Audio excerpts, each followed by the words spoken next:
Hi boys and girls, it's Mrs. Paddock. I hope that you're doing well. I have a story for you. It's part of our Christmas collection of books, and some of you may have heard this story before. I know in my family, we read this story every Christmas Eve. My kids love it. They always get the book out and we sit around and we read this story.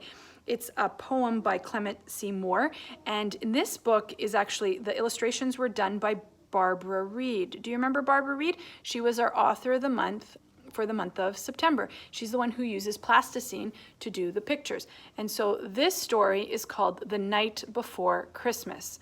So the words are actually from the poem by Clement C. Moore, but the pictures or the illustrations are done by Barbara Reed. So you can see her name at the top, Barbara Reed. And again, all the pictures here were done with plasticine. So I thought maybe you would like this book. So again, The Night Before Christmas.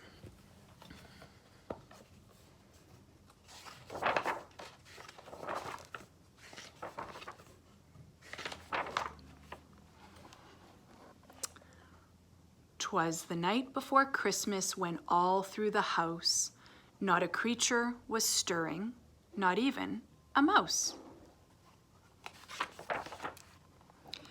The stockings were hung by the chimney with care in hopes that St. Nicholas soon would be there.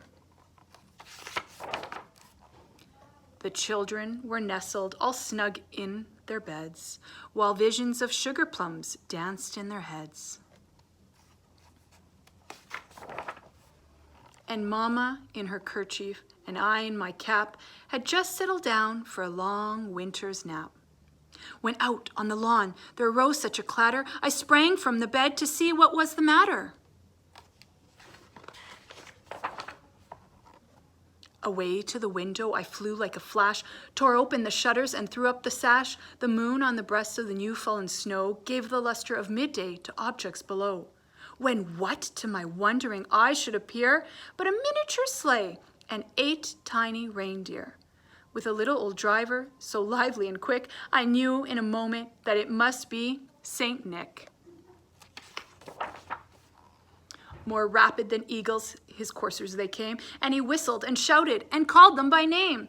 Now Dasher, now Dancer, now Prancer and Vixen, on Comet, on Cupid, on Donder and Blitzen, to the top of the porch, to the top of the wall. Now dash away, dash away, dash away all.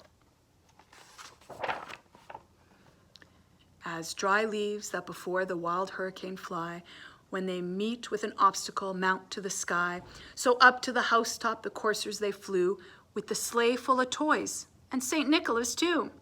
And then, in a twinkling, I heard on the roof the prancing and pawing of each little hoof.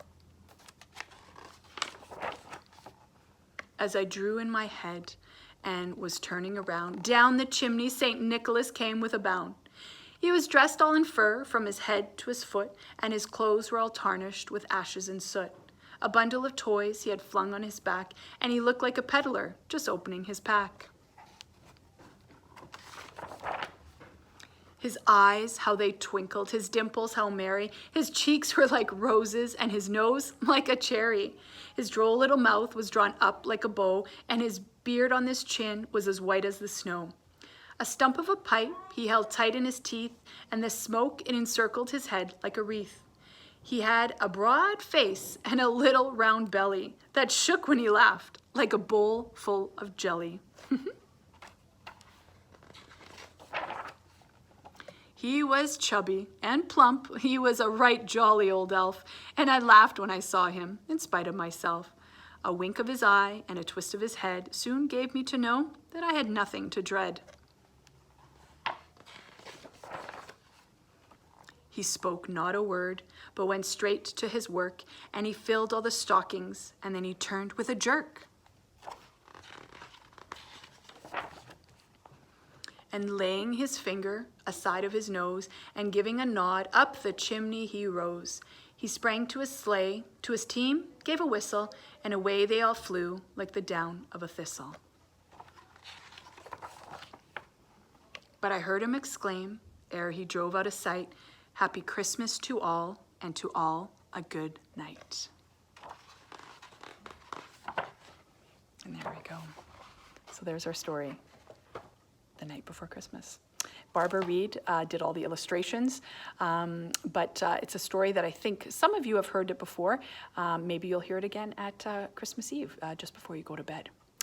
I hope you enjoy your day. I love you all. I miss you too. Bye-bye.